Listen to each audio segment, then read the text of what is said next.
नमस्कार, स्वागत है आपका और मैं हूं आपके साथ लता। बड़ी खबर आपको बता रहे जहां एक बार फिर से असम में बिस्वा सरकार का बड़ा एक्शन। अब बिस्वा सरकार ने अल्पसंख्यक समुदाय को दी चेतावनी। जहां कहा अल्पसंख्यक समुदाय अपनाए सभ्य परिवार नियोजन नीति। बढ़ती जनसंख्या को देखते हुए बिस्वा सरकार का जनसंख्या नियंत्रण के लिए नया कदम। और इसके पहले भी बिस्वा सरकार असम वासियों के लिए ले चुकी है कई बड़े फैसले। चारों तरफ हो रही है बिस्वा सरकार की सराहना। जहां एक बार फिर से असम के fire brand CM Hemant Biswa Sharma का बड़ा एक्शन अब सामने आया है, क्योंकि अब सरकार ने अल्पसंख्यकों के लिए नया फरमान जारी कर विपक्षियों को बड़ा झटका दे दिया है, जिसमें साफ तौर पर अल्पसंख्यक समुदाय को चेतावनी देते हुए सीएम ने जनसंख्या नियंत्रण के लिए सभ्य परिवार नियोजन नीति अपनाने का आग्रह किया है। जहां दरअसल असम में सरकार के 30 दिन पूरे होने पर सीएम बिस्वा ने एक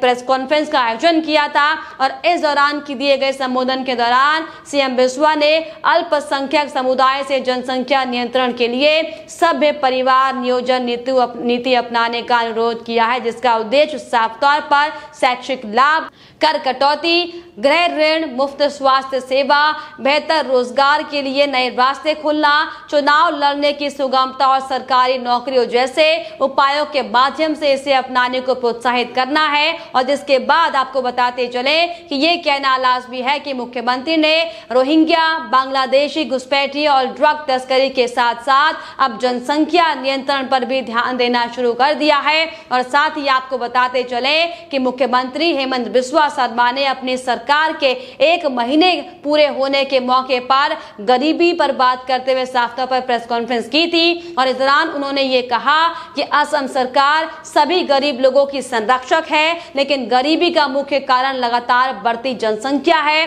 और ऐसे में पहले बढ़ती जनसंख्या का नियंत्रण करना होगा। इस दौरान हेमंत बिस्वा शर्मा ने यह भी साफ तौर पर कहा कि जनसंख्या वृद्धि के मुद्दे से निपटने के लिए अल्पसंख्यक समुदाय के समर्थन की जरूरत है, जो गरीबी, अशिक्षा और उचित परिवार नियोजन की कमी का मूल कारण है। जहां शर्मा ने साफ तौर पर यह भी कहा कि उनकी सरकार समुदाय की महिलाओं को शिक्षित करने की दिशा में काम करना चाहती है और इस पर काम किया जाएगा ताकि समस्या से प्रभावी ढंग से निपटा जा सके। इसके अलावा उन्होंने साफ तौर पर यह भी कहा कि सरकार मंदिर, वन भूमि के अतिक्रमण की अनुमति नहीं दे सकती है। समुदाय के सदस्यों ने यह भी आश्वासन साफ तौर पर दिया है कि वे इन भूमि पर अतिक्रमण नहीं करना चाहते हैं। उन्होंने मुस्लिम नेताओं से जनसंख्या नियंत्रण के लिए लोगों को राजी करने की भी अपील इस दौरान की है। हालांकि इसके पहले भी आपको बताते चले कि कांग्रेस से बीजेपी में आए हेमंत बिस्वा शर्मा ने सरकार में आते ही प्रदेश में बड़े बदलाव करने शुरू कर दिए थे। और इसी कड़ी में जिस तरीके से हेमंत बिस्वा शर्मा ने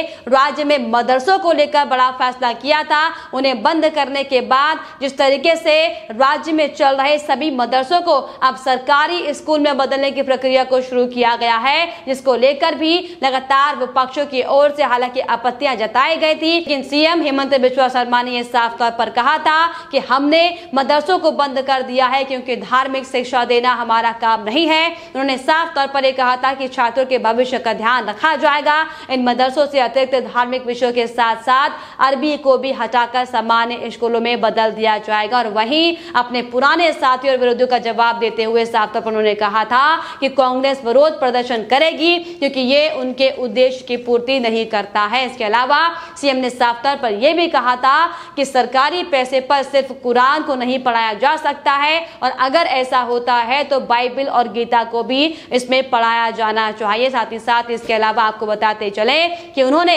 अपनी सरकार का एजेंडा भी साफ करते हुए साफ तौर पर कह दिया है कि सरकार मंदिर और वन भूमि पर अतिक्रमण नहीं होने देगी। साथ ही साथ एनआरसी पर भी बोलते हुए साफ तौर पर सीएम ने कहा कि एनआरसी के मुद्दे पर भी उनकी सरकार विधानसभा चुनाव के समय किए गए अपने वादों पर अब अमल करेगी और इसको अब आगे बढ़ाने का काम किया जाएगा। इसके अलावा वहीं अल्पसंख्यक समुदाय के सदस्यों ने भी सरकार को आश्वासन दिया है कि वे इन जमीनों का अतिक्रमण नहीं चाहते हैं। मुख्यमंत्री ने अल्पसंख्यक समुदाय के नेताओं से आत्मनिरीक्षण करने और लोगों को जनसंख्या नियंत्रण का अभ्यास करने के लिए साफ तौर पर प्रोत्साहित करने का आग्रह किया है, जिसको लेकर अब ये साफ तौर पर असम सरकार का एक बड़ा कदम माना जा रहा है। जी हाँ, हालांकि इसके पहले भी एक्टिव मोड पर आए सीएम बिस्वा के सानिध्य में कई बड़ी कार्रवाई प्रदेश में की गई थी, जिसमें साफ तौर पर अवैध तरीके से किए गए अतिक्रमण को ध्वस्त करते हुए मंदिरों की भूमि को अतिक्रमण मुक्त करने का काम किया गया था।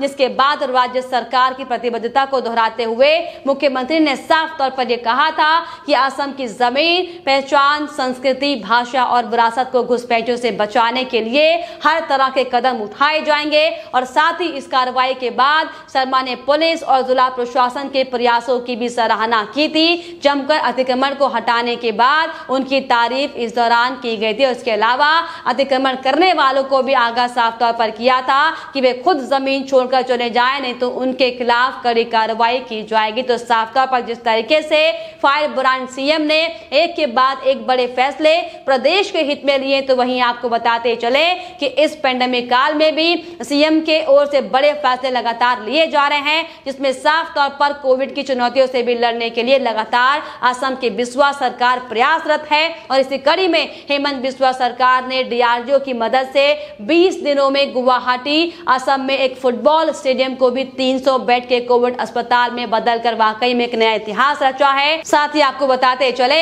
कि कोविड-19 के कारण अनाथ हुए बच्चों को भी सीएम की ओर से एफडी सर्टिफिकेट और लैपटॉप भी बांटे गए हैं। तो साफ तौर पर एक के बाद एक जो बड़ी कार्रवाई लगातार असम की सरकार करते हुए दिखाई पड़ रही है। चारों तरफ जिस तरीके से लोकप्रियता अब असम की बिस्वा सरकार की होती हुई दिखाई पड़ रही है, इसमें कहना लाजमी होगा कि अब तक कांग्रेस में रहकर जो काम असम की सरकार प्रदेश में नहीं कर पा रही थी, अब देखिए किस तरीके से बीजेपी का दामन थामने के बाद और नव निर्वाचित सीएम बनने के बाद एक के बाद एक बड़े ताबड़तोड़ फैसले लिए जा रहे हैं, जो कि वाकई तारीफे काबिल है। हालांकि इसको लेकर आपको बताते चले कि अब सोशल मीडिया पर भी तमाम तरह की बातें होने लगी हैं और असम सरकार के एक के बाद एक लिए बड़े फैसलों को लेकर लोग अपनी प्रतिक्रियाएं देते हुए दिखाई पड़ रहे हैं। जी हाँ, लोगों का साफ तौर पर यह कहना है, तो साफ तौर पर अब ये स्पष्ट संदेशा हेमंत बिस्वा शर्मा दे चुके हैं कि अगर वोट बैंक के लिए मुस्लिम तुष्टीकरण की राजनीति की जाएगी तो उसे माकूल जवाब दिया जाएगा। और कई लोग अब असम की बिस्वा सरकार को लगातार योगी पार्ट 2 का भी नाम देते हुए दिखाई पड़ रहे हैं। हालांकि इसके कड़ी में लोगों का साफ तौर पर यह भी कहना है, बंगाल की स्थिति का जिक्र करते हुए, कि बंगाल में बीजेपी हारी तो हिंदुओं का पलायन हुआ, नरसंहार हुआ, लेकिन असम में बीजेपी जीती तो घुसपैठियों का पलायन हुआ है। और अगले चुनाव में क्या फैसला होगा ये आपको खुद करना है। और इसके अलावा लोगों का साफ तौर पर यह भी कहना है कि बांग्लादेशियों की पहचान करेगी वर्तमान की राज्य सरकार। कांग्रेस ने वोट बैंक के लिए सिर्फ और सिर्फ गलत काम को बढ़ावा दिया, लेकिन धौलपुर शिव मंदिर जाकर खुद पूजा अर्चना भी की थी। तो साफ तौर पर एक बार फिर से कांग्रेस पार्टी पर यहाँ पर बड़ा सवाल खड़ा होता हुआ दिखाई पड़ रहा है, क्योंकि जिस तरीके से अब तक कांग्रेस पार्टी के नेताओं ने सिर्फ और सिर्फ मुस्लिम तुष्टीकरण करने के लिए जिस तरीके से बांग्लादेशियों को, घुसपैठियों को असम से लेकर अलग अलग राज्यों में शरण दी हुई थी, इसको लेकर अब साफ तौर पर कांग्रेस पार्टी अपने ही मोर्चे पर फेल होती हुई दिखाई पड़ रही है। इसका बड़ा कारण यह है कि अब लगातार हर राज्य से कांग्रेस पार्टी हाथ धो ही चुकी है, लेकिन जिस तरीके से कांग्रेस के बड़े बड़े दिग्गज कांग्रेस पार्टी का दामन छोड़कर बीजेपी पार्टी का दामन थामती हुई दिखाई पड़ रही है, बड़ा इशारा करता है। ये साफ तौर पर दर्शाता है कि क्योंकि भारतीय जनता पार्टी सिर्फ और सिर्फ राष्ट्रीय हित में काम करती है, और यही बड़ी वजह है कि असम की बिस्वा सरकार ने भी, हेमंत बिस्वा ने भी कांग्रेस पार्टी का दामन छोड़कर भारतीय जनता पार्टी का दामन थामा था। और जिसके बाद लगातार असम में अब बिस्वा स्वतंत्र होकर तमाम तरह के ताबड़तोड़ फैसले लेते हुए दिखाई पड़ रहे हैं। लेकिन जिस तरीके से आपको बताते चले कि एक के बाद एक बड़े फैसले असम सरकार की ओर से लिए जा रहे हैं, और अब जिस तरीके से प्रदेश की भलाई के लिए, शिक्षा में उन्नति के लिए और स्वास्थ्य विभाग के बेहतर प्रगति के लिए लगातार असम की सरकार ने अब ये माइनॉरिटी को लेकर जो बड़ा फैसला दिया है, जिस तरीके से उनसे अनुरोध किया गया है, ये साफ तौर पर दर्शाता है कि असम सरकार का मकसद सिर्फ और सिर्फ प्रदेश में विकास करना है। और फिर चाहे वो हिंदू की महिला हो, फिर चाहे वो मुस्लिम की महिला हो, लगातार उन्हें आगे बढ़ावा देने का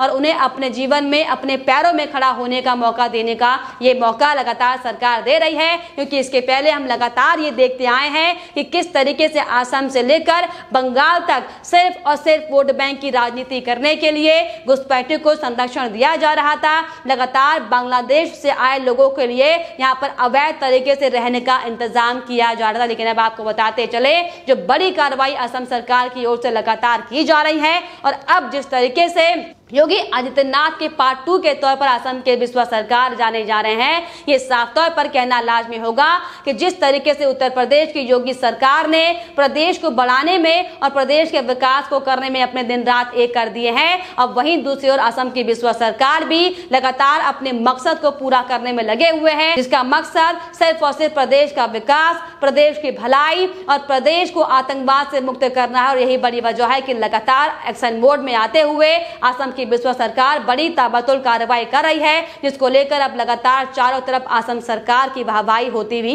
दिखाई पड़ रही है। लेकिन फिलहाल इस पर आपकी क्या राय है, हमें कमेंट बॉक्स में जरूर लिखिएगा। साथ ही साथ हमारे चैनल को सब्सक्राइब करना भी ना भूलें।